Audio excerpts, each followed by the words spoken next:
Welcome back to another episode of Anchor Lines. This week we have an awesome conversation with Eric Billips. Eric is an avid shark diver. He's the owner of Islamorada Dive Center and Florida Keys Dive Center and does a bunch of other things down here in the Florida Keys. But the reason I started with Shark Diver is because we really got into the topic of sharks today. They're super important apex predators here in the local ecosystem and ecosystems across the entire world, but they are going extinct.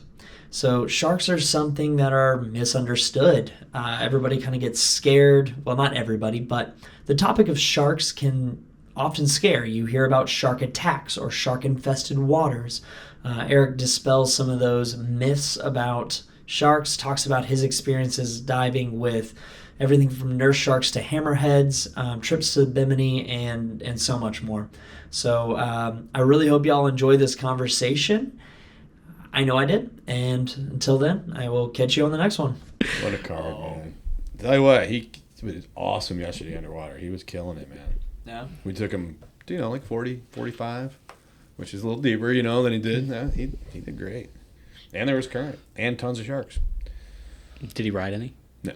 They were on the move. So, he loved it. So keep him going. Heck yeah. Started me on. Keep him right. But, speaking of sharks. Yeah. Spearfishing, bringing them in. What was yesterday? I think the reason we saw, and it wasn't just normal nurse sharks, they were huge. Like these things were 12-footers? These were as big as you can probably get with nurse sharks, but so popular out there yesterday. It was flat calm. Everybody and their brother, which, 4th of July weekend, do your thing, was out there fishing. And we were on Crocker Ledge, which is super popular for fishing. Mm-hmm. And where we ended up was like in between 3 different fishing boats, and they were all chumming. They had slicks in. So that whole area was amped up. Greg was out diving at the same area. He saw a hammerhead. Oh, no way. Yeah, so he saw a hammerhead. We saw countless nurse sharks. But we weren't like spearfishing. I had 2 10-year-olds with me. So we shot a fish, just to kind of show them what it's all about. And that was it. And those nurse sharks, man, they were amped up. Oh, they were lively on the 3rd, too. Nothing scary, about it or anything. Just active. Very, very active. And I think it was because there was so much fishing going on, at that area that we were at. So I love seeing them, so I don't have any problem with it. Yeah.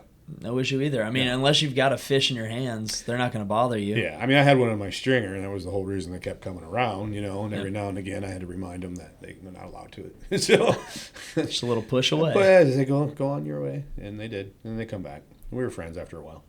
They all had hooks in their mouths. They all looked pierced out. They got some attitude. My son called them, what do you call them? The goth girl. That nurse is a goth girl. But yeah, it was cool seeing them. Like I said, big nurse sharks. These were as big as you can get, which is cool. Yeah. You've done a lot of shark diving, not just with nurse sharks on the Keys. So, where you been? What you been doing? Oh boy. What was the last trip to Bimini? Yeah, I went to Bimini a few months ago in the spring. In Bimini, kind of end of January to about mid-April is the prime time to go see the hammerheads.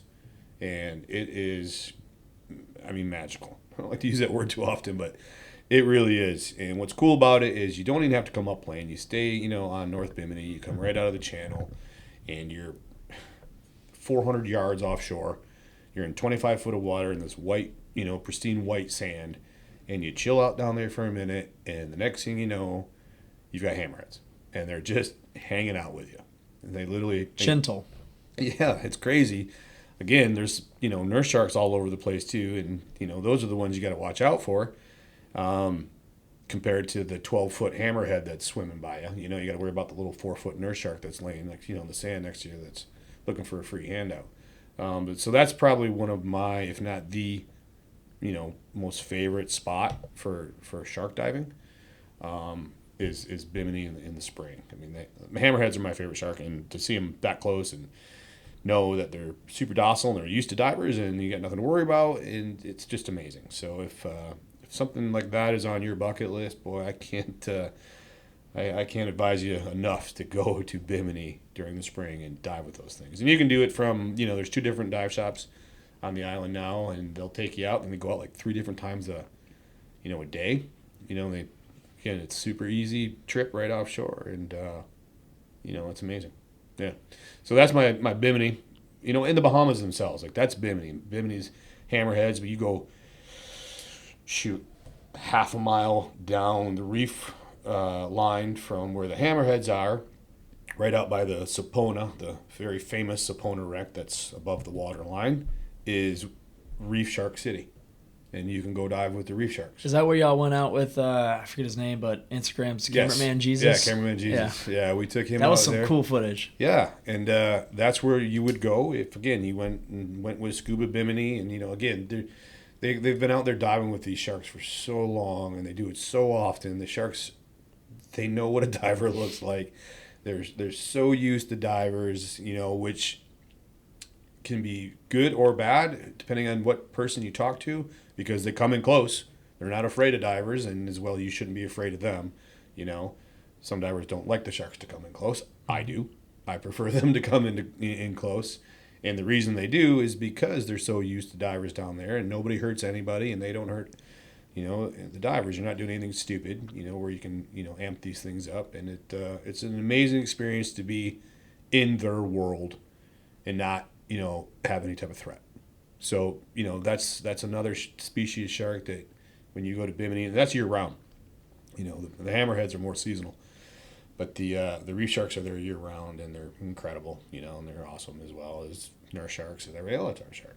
So Bimini is a great spot. In the Bahamas themselves, you go to, Grand Bahama, or you go out with Stewart Cove or whoever. It's a great place if you want to, do some shark diving. Bahamas are awesome. I want to hop back on that, though, when you're saying it's beautiful to be in their world, diving with them, Mm-hmm. and there's no threat, there's no fear, but like every open-watered student that comes in the pool looks at me and they say, I'm worried about 2 things. Yeah. Being claustrophobic or sharks or both. Yeah. Yeah. So, I mean, let's dive on that. Sharks, yeah. Well, they're sensationalized as dangerous. They're sensationalized as they're going to come up, eat you. They think you're a seal on a surfboard, whatever it is. Yeah, it's not that they don't look menacing. I mean, if you look at a shark, it kind of looks like it wants to eat your face off. I mean, it does. You look at it and you're like, that thing wants to eat my face off. They don't. Yeah. They don't. We are definitely not on their menu. There are accidents out there. There's bites and whatnot to see who we are. And, but if you literally look at statistics, it's not even on the charts, right? And I know people argue with me about that, where you're just looking at, someone who wrote that statistic. No, look it up. I promise you. This is what it is, Now, if you dive deep, if you want to do a deep dive into shark attacks, yeah, you're going to find something.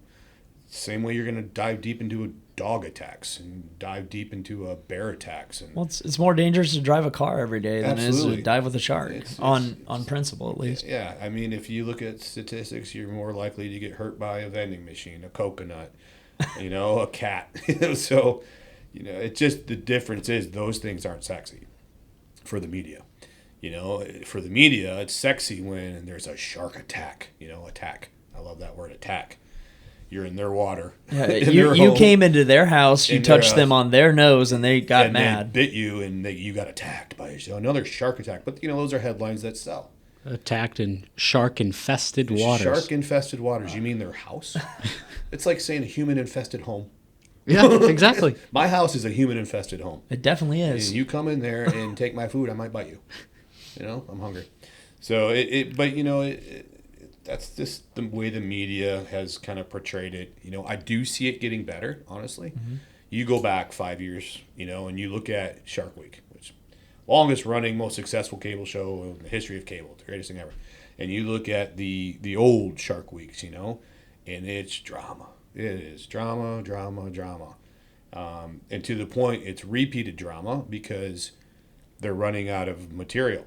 There's not enough sharks killing people for Shark Week. It's like watching The Bachelor, they're doing the same thing over and just calling it the most crazy thing ever. Right. They're literally finding ways to sensationalize it. And that's but haven't you also seen more educational content on there these days? Yes, I do feel like it's changing. Yeah. You know, again, if I could go back 5, 6, 7, 8, 9 years, whatever, Shark Week is way different than it is today.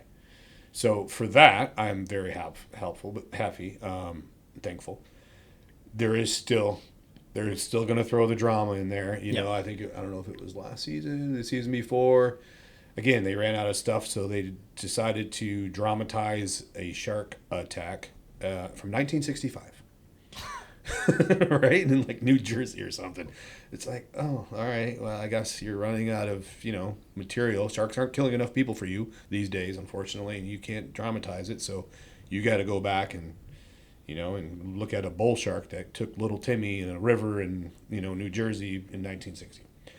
So, I think because of that and because of, now if a shark bites somebody or, there's a shark incident somewhere, it goes viral instantly. Before it didn't. It didn't because we just didn't have that technology. With social media and everything, our phones, if there's a shark incident in New Zealand, you and I will know about it in seconds. And we're here in the Keys, right? So I think because of that and because it's a sexy thing for news outlets to put on their whatever outlet platform that they have, it's more well known, even though it's very still uncommon. Yeah. So that's why we get students that come in and go, oh my God, I heard about a shark attack that happened in Fiji. I'm like, well, yeah, that happened, and there was 14 dog attacks in the 10 minutes we were talking. Well, and that's what you got to tell them, sexy.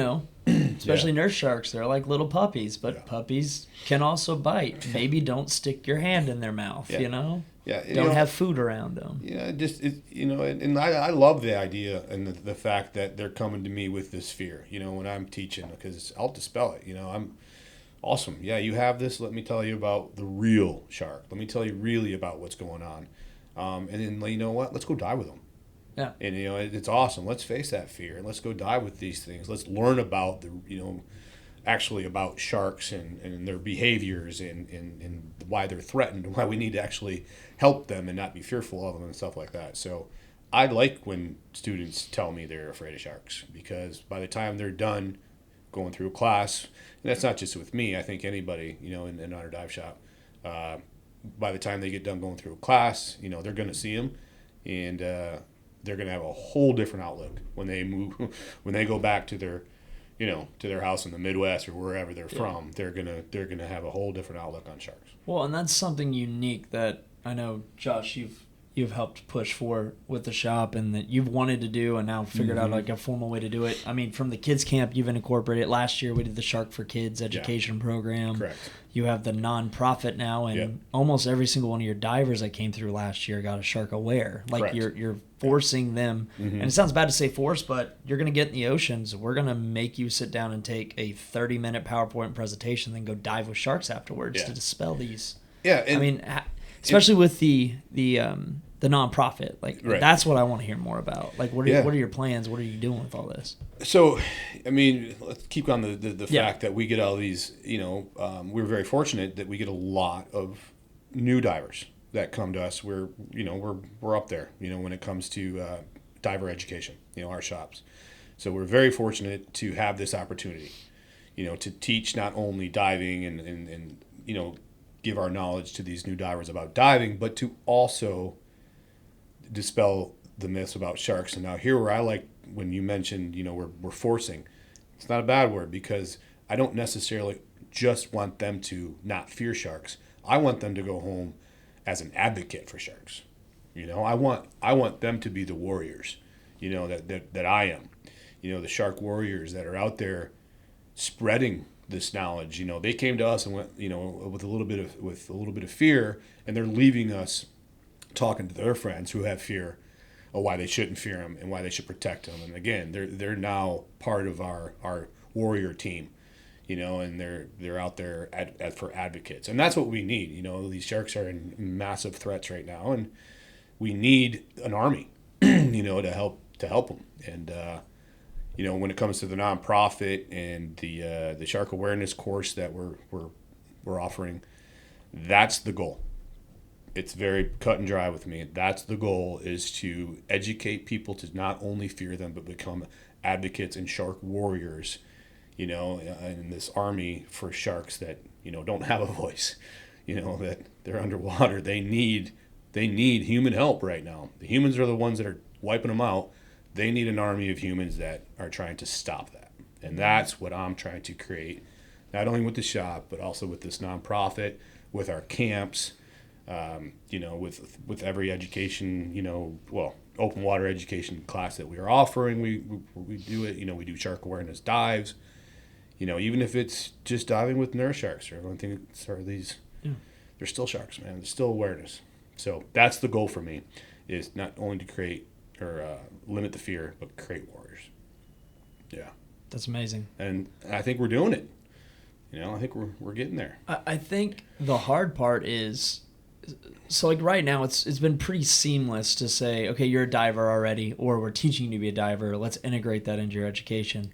How do you see connecting this with the non-diving community, the fishermen, the boaters, the people that never leave land, but just, watch the nightly news and that's all they know about it. So how do we bring that in? Because I know, especially last summer, the fishermen were, not all of them. There's a lot of fishermen that understand sharks, and then some don't, and then some have a good.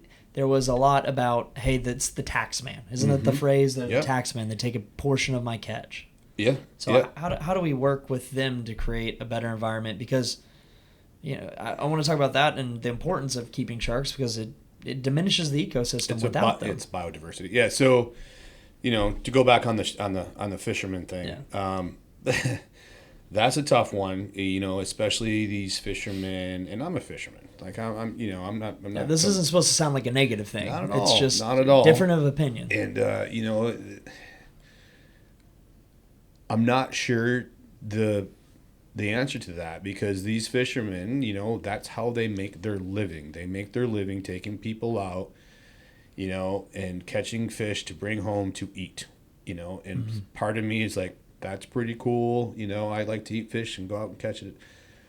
But you're going out into this creature's environment, fishing for what they eat, and then taking it home. So I think you need to be compromised if you're a fisherman. I almost kind of, I look at it like I'm a hunter. I'm a fisherman. I hunt. And when I hunt, I almost kind of go back to the Native American way. I don't expect to be like, how to put it, like, I'm fortunate. Like, I appreciate the opportunity to come into your world, bear, to come into your world, deer, to come into your world, turkey, and be able to hunt and to feed my family. And if I don't get something, or if nature intervenes, that's just nature. That's the way it is. Take only what you need. Take only what you need. Be respectful to it, and use every bit. If I was out in Montana and I shoot a deer and a grizzly comes and takes it, I'd be like, well, this is the grizzly's house. This is the grizzly's food, and I'm only here as a guest. And if Mr. Grizz allows me to take a deer to go home and feed, I'm going to take it, and I'm going to thank, not only the deer, but Mr. Grizz for letting me to take it. And if it doesn't work out that way, then, he got something to take home to his family. And if fishermen kind of understood it that way as well, that you're in their environment, and whether it's a shark or a barracuda or an eel that maybe takes your catch, it's their home, man. And that's their food, and you're here as a guest, and if you get one to the boat, awesome. They allowed you to get that one to the boat, and you allowed to take that one home. If one doesn't make it to the boat, that's good on them. Then they got a piece of meat as well. But the fishermen, some don't see it that way. They see it as, this is my ocean. These are my fish, and you, Mr. Shark, heaven forbid you come and take my fish that this multimillionaire is paying me to take them out, and that's where it gets a little. I think people. I get the financial side of it. That's a really hard thing to connect. It's tough, but I think if they were just a little bit more spiritual about it, and just be thankful that they're allowed to even do this, and be in this environment and do this for a living, and they're allowed to take fish out of the sea, and sometimes if they don't, and that's just the way it is, and I just wish that more fishermen understood it that way, and maybe it'll happen. A lot of fishermen do. A lot of fishermen get it. I know a lot that we work with just from getting phone calls to say, "Hey, man, we lost an anchor. Can you look at it on this spot?" Yeah. So you also hear some weird stuff. Yeah, of course you do. Right. We also all work in the water. We say weird stuff. Yeah. We also don't mean half of it. Right. Right. But as far as that question is, how do you get the landlubbers or, the non-divers interested in shark conservation? I think education. I mean, just doing what we're doing right now. And having people listen. People don't realize if it's something they're not involved in, or if there's something that's not top of mind for them, they don't know. They don't know what's going on underneath those waves. They don't know that one of the oldest creatures in the world is literally threatened to extinction right now, certain species. They don't know that, because they don't follow those type of news platforms or podcasts or whatever. So having these warriors, like I told you about, that are out there spreading this information and becoming advocates, and these people are going like, oh, wait, sharks are important to our ecosystem? Yeah, they're top of the food chain. Hugely. Without them, the whole thing crumbles, and we don't have oceans anymore, or at least oceans that are alive and cool and pretty, everything's gone. Everything's done. You take out Mr. Apex, So I think educating the non-diver, the non-boater, the non-fisherman that aren't out there, just talking to them like this, it's huge, huge. Well, that's why we're doing this. Yeah, exactly. Spread a little message. Yeah, let them know this is what needs to happen, right? They get their shark knowledge from Shark Week, and we just talked about how upside down that can be at times, right? So, maybe Shark Week will do why they're important in the ecosystem this year. Who knows? I think that's also big on, what's being brought up in schools. Yeah. Look at Beth's program at Coral Shores. Yeah. She's doing her part Yeah. to start getting younger kids engaged in what marine biology is and why sharks are important, why the reefs are important. If we start seeing that spread out more throughout the world, then you're going to start seeing people who understand a little bit better. It starts with that education. Yeah, It exactly. starts with educating them at a younger age and educating them properly. You mentioned the Shark for Kids program. I pitched that to Bodie's school, Bodie, my son, which is the plantation down here in the Keys, and they loved it. So we're scheduled for this coming season to do Shark for Kids for 3 different grades, which is amazing. And there's Shark for Kids program for each one of those grades, obviously. So we're volunteering. We're going in there, almost like back, if you can remember back in elementary school and you had a guest speaker, how cool was that, right? It's something neat, and you get a weird looking guy like me with shark tattoos all over his body come in and talk about how cool sharks are. People, they're going to listen. Those kids are going to listen, and it's not just me, who read a book is telling you about it. I dive with them, I dive with them all over the world, and I get to teach these kids about it. So that's coming up this year. So like what Josh said, just starting this education off, at a young age. And again, what they're going to do? They're going to be on that army. They're going to be one of those warriors, and they're going to go out and tell their friends, did you know that sharks are threatened and we need to save them? And their friends are like, I hate sharks. I saw Shark Week and it ate people. No. And then that's where. And then they get into a playground fight. There was this discussion starts. Yeah, right. And then, maybe sharks aren't so bad. So you're right. It starts at education and getting the word out.